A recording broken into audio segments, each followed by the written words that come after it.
Ulfric Stormcloak. Some here in Helgen call you a hero, but a hero doesn't use a power like the voice to murder his king and usurp his throne. Why did Alduin attack Helgen? It might sound like a stupid question, and you could say that it was because he sensed that we, the Last Dragonborn, were there, and he went there to end the threat before it began, but to that, I'd say that he doesn't really seem to be hunting or targeting anyone.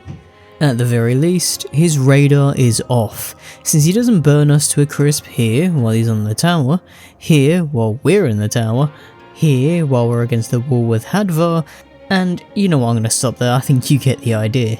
He is so imprecise in the way that he's presented here, blatantly just going after anything and everything, that this starts to become a valid question. Ironically, he even saves us, the Last Dragonborn, which ultimately proves to be his undoing. And there are quite a few theories that I would argue make more sense for his behaviour in Helgen than him trying to specifically end us. So let's break those down and figure out the real reason why Alduin was attacking Helgen at the iconic beginning of Skyrim. Dalakin, you should not have come here, nor in safety. So let's start with the out-of-game narrative reason why Bethesda presented Alduin the way they did in Helgen. You can't fight at this point, with your hands bound, and those who had just captured you, whom you were previously helpless against, now prove helpless against this monster that has seemingly randomly come to the town to exact wanton destruction. The Empire, although changed, is meant to be a familiar element for people who have previously played Elder Scrolls games, acting as a military unit they should recognise. Here, right away, they are decimated, with no hope against Alduin, setting the precedent for the kind of destruction dragons can wreak. It's an immediate example of what happens if you, the Last Dragonborn, cannot save the world from these creatures, and the randomness of Alduin's attack, and how he seemed to just be going after everyone and anyone, also makes it seem like you escaped through sheer luck, or perhaps fate. You start the game helpless, then end up defeating the creature that made you feel helpless in the first place.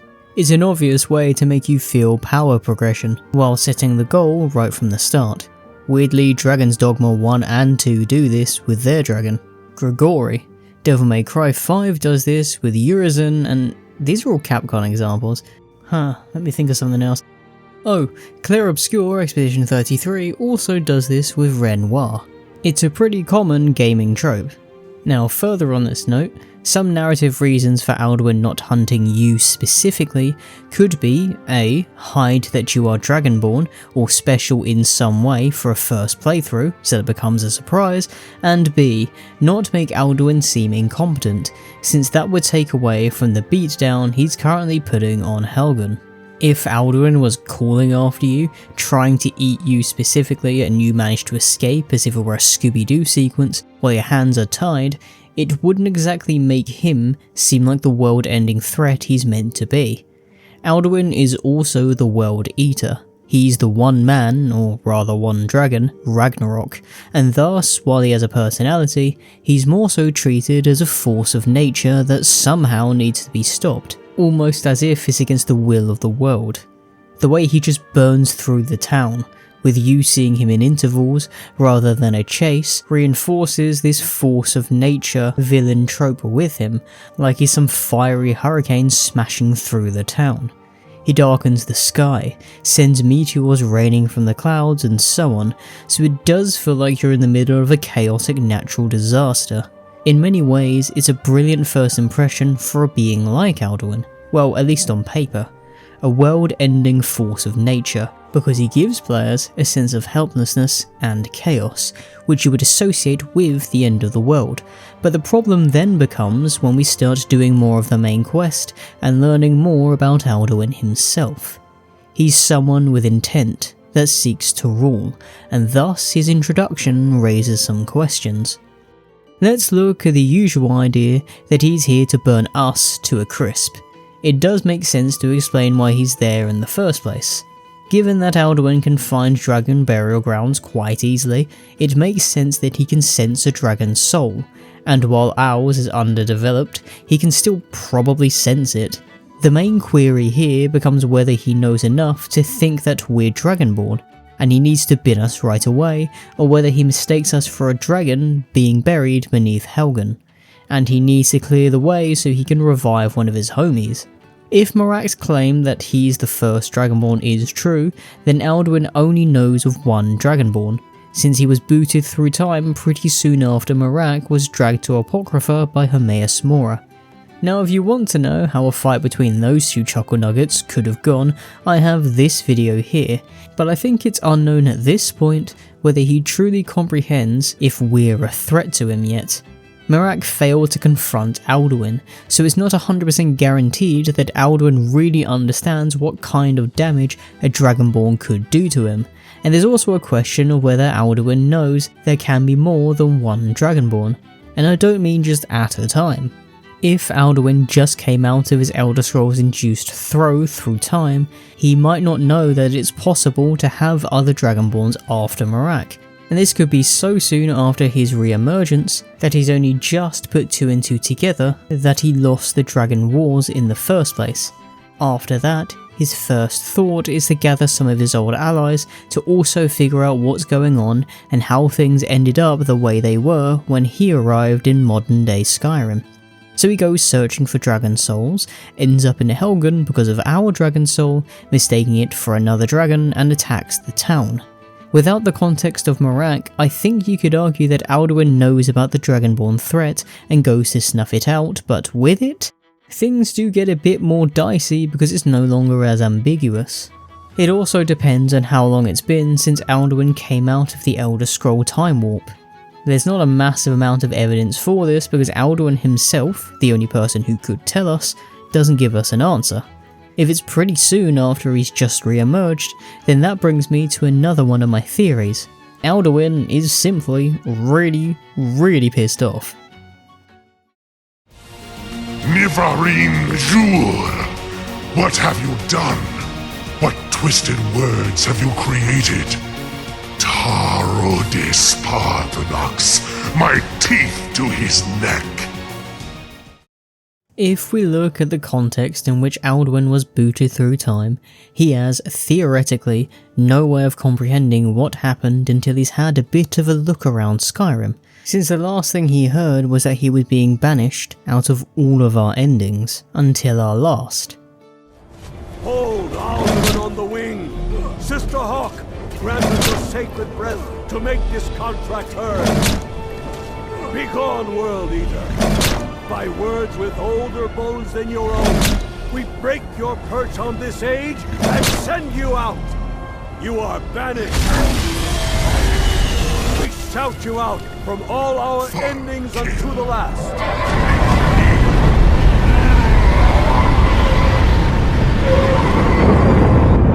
You are banished! And he's also hearing this while a guy is waving a giant axe in his face. So at the time he probably wouldn't have been able to put 2 and 2 together that he's being booted through time. I'm not entirely sure that Feldir and Hakon knew this was going to happen. On top of this, we're also assuming that he'd start surveying the situation the second he's free, which I'm not entirely sure is in character for him. Alduin does have an ego after all. He's the leader of the dragons, a literal god, and the being meant to end the world. And he just got throttled through time by an old man holding a piece of paper. When he comes out and realises that he's not where he was, he is going to be pissed. Should also be noted that the Elder Scroll pushed him through both time and space, since he doesn't appear back on the throat of the world. If he had, he probably would have torn Parthenax apart immediately, but instead, since Alduin's return, it doesn't seem the pair have met until the moment they do battle once he comes to the throat of the world after we learn Dragon Rend. The Elder Scrolls themselves are pieces of existence outside of time and space, meaning that they could theoretically put you in and then out of time and then space. To be honest, they can do whatever the plot demands of them, so, you know, we have Alduin now. We gotta love the Elder plot devices. So, Alduin has been booted through time and space, and has been majorly pissed off by the entire thing since it's probably the first loss he's really had, and it was at the hands of a mortal. But on top of that, you've got to take into account what he was doing before he was sent through time. He was in the heart of a battle, during the middle of a seemingly very long war. If he realises that he had lost the battle and war by virtue of the Elder Scroll, he could have popped up somewhere close to Helgen, seen a bunch of mortals gathering around, and figured that it was an opportunity to vent for a bit before getting his act together and reviving his boys.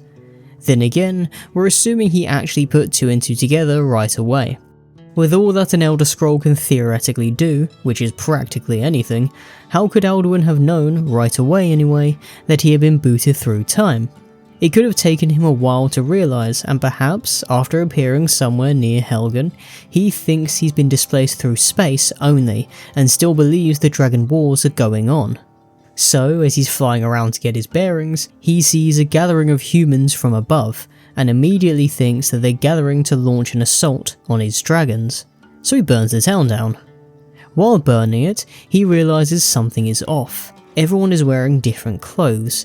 The humans are talking about some emperor, no one is using the Thu'um against him, and so on. Thus he leaves, to figure out why things are amiss. This could explain why he leaves when he does, and could be a better explanation than him coming to destroy us, the Last Dragonborn, since if he senses our dragon's soul, it's still around Helgen when he leaves. He's seen flying off practically the moment we get out of the cave. It could also explain why Alduin doesn't completely eradicate everyone at Helgen, which he definitely could have given his power. Ulfric and Tullius didn't escape through the caves as we did as well, and yet must have escaped through different means from each other, since they didn't kill each other. This could mean that they more than likely hid in one of the towers until Alduin left, meaning that Alduin wasn't really here to fully get the job done. Again, the major problem with this theory is that we don't have any context as to how long it took for Alduin to get to Helgen after being booted through time and space, but if it was earlier than I am proposing here, perhaps there is a theory that Alduin was doing a bit of hunting, and instead of us, he was going after the other Thu'um user, Ulfric Stormcloak. And so in death too late, I learned the truth. Fed by war, so waxed the power of Alduin World Eater, wisdom now useless. Now, a disclaimer, this might be a more out there theory of mine. So, for this, we're assuming that Alduin knew of the Dragonborn's return, somehow, or that he could have been stalking a potential mortal challenger, like the Sovngarde trio or their modern equivalents.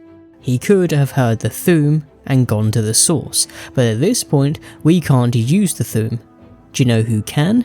Ulfric Stormcloak. If we assume he used his Thu'um during his attempt to escape the Empire before he was eventually captured, perhaps Alduin heard it and followed it out of curiosity, stalking the eventual Helgen party until they stopped at the town. If you combine all this with Alduin sensing our dragon's soul, perhaps he mistakes Ulfric for the Dragonborn, realises he's not that guy really quickly, then leaves once he realises Mr. Stormcloak is just a random mortal who can just so happen to use the Thu'um, or that he doesn't know Dragonren so he's not really a threat. If we look at what was going on in Skyrim during the Dragon Wars, everyone and their grandmother could use the Thu'um, and yet Alduin arrives in a time where you can count all the mortal Thu'um users on 2 hands. The 4 Greybeards, Ulfric, and us. That's it. So when Ulfric arrives in a suspiciously quiet Skyrim without people shouting their guts out, especially as a weapon against him, he hears Ulfric's voice and immediately follows it to see what's going on. Now this is a bit of a fun story, especially since Ulfric is a known Thu'um spammer, much to the Greybeards' disappointment, but there are a few reasons why it couldn't work. For one, when Alduin is in Helgen, he arrives from the south. The tower he perches on at the start of the game seems to be facing the south anyway, and Ulfric's forces were captured near Darkwater Crossing, to the northeast of Helgen, so the directions of travel don't quite add up. Now to be fair, Alduin could have been stalking and flying about in circles, so the direction wouldn't really matter, but Ulfric and a small party of Stormcloaks were described as surrendering without putting much of a fight up. It is possible that Ulfric got a shout off here, a quick Fus Rodar, considering his history of being quite shout happy, but it is also equally possible that he wasn't able to get a shout in before his capture. There's a lot of what ifs going on here, and I find the whole Alduin being super angry and still in war mode theory to be the more believable one. The big problem with this all is the added context of Dragonborn, the DLC, and that's something I do want to mention here. Miraak being the first Dragonborn somewhat invalidates the idea that Alduin could have known about there being a Last Dragonborn right after he pops out of his Elder Scrolls induced timeout. They wanted to use me to deal with Alduin, Hakon and the rest. I chose otherwise. If Miraak truly is the first Dragonborn, then Alduin, despite being around since the dawn of time, has only existed in time at the same time as two Dragonborns, Miraak and us. I don't think there's any way of him knowing about the Dragonborn prophecy right after coming out of his time warp, nor is there any way he knew there would be another. There is a possibility that when the Greybeards summon us by shouting Dovahkiin from High Hrothgar, that this is how Alduin knows there is a Dragonborn. The Dragonborn's return before this wouldn't have been common knowledge until this shower happened. For some added context too, Alduin's wall was built during the Second Cyrodiilic Empire, under Remen Cyrodiil's dynasty, late in the First Era. Alduin was booted through time in the late-ish Merithic era. The First Era lasts almost 3,000 years, so the gap between Alduin being booted through time and the prophecy being recorded with the construction of Alduin's wall is almost 3,000 years. Now granted, the prophecy could have existed beforehand, but with Alduin's Elder Scroll timeout and Miraak's capture in Apocrypha all taking place in the span of Hakon One-Eye's adulthood, I'm willing to bet that Alduin wouldn't have known about the idea of a Last Dragonborn before his re-emergence. Think about it this way, to Alduin, Dragonborns were a very new concept, and Dragonborns were realistically just a Dragonborn. It would have been Miraak and only ever Miraak. Plus, while Miraak's rebellion was a problem for the dragon cult at large, he never made a direct challenge to Alduin and was beaten by one of his dragon priests, Valok the Jailer. So, with his own arrogance, it's not a guarantee that Alduin would take the threat of a Dragonborn that seriously, at least until he's made aware of the prophecy, or perhaps what a Dragonborn is really capable of. Alduin could have learned about all of this later in the story. Again, he could have learned that we are Dragonborn when the Greybeards announced it to the world. He could have also learned quite a lot from his dragon bros. Many of the dragons he revived or that later joined him did not perish during the Dragon Wars, but later, during Remen Cyrodiil's empire, at the hands of his Dragon Guard, the precursors to the Blades. If you want to know more about all of this and how that happened, I've got a Blades video here. I should have really called it the Roast of the Blades. I think that would have suited it better, but realistically, how could Alduin have learned about the Dragonborn being a threat at Helgen, if Helgen is pretty soon after his re-emergence? He would have no time to A, learn that there could be a Dragonborn after Miraak, and B, that a Dragonborn was not only a threat to other dragons, but to him specifically. He's a god after all, he's not meant to be stopped, he's meant to end the world. He definitely could have learned about the dangers of the Dragonborn after reviving a few of his buddies who were on the run during the Dragon Guard's crusade, especially because this was when people started documenting the Dragonborn's dragon hunting capabilities. It was Remen Cyrodiil and his dynasty who were the Dragon Hunters, which are the guys who Delphine keeps talking about.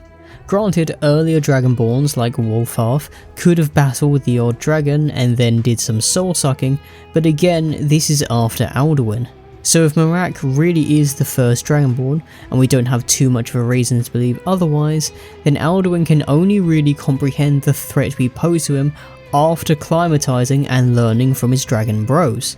Alduin never had to dirty his hands, or I guess claws, to deal with the Miraak problem. It got sorted out by one of his underlings.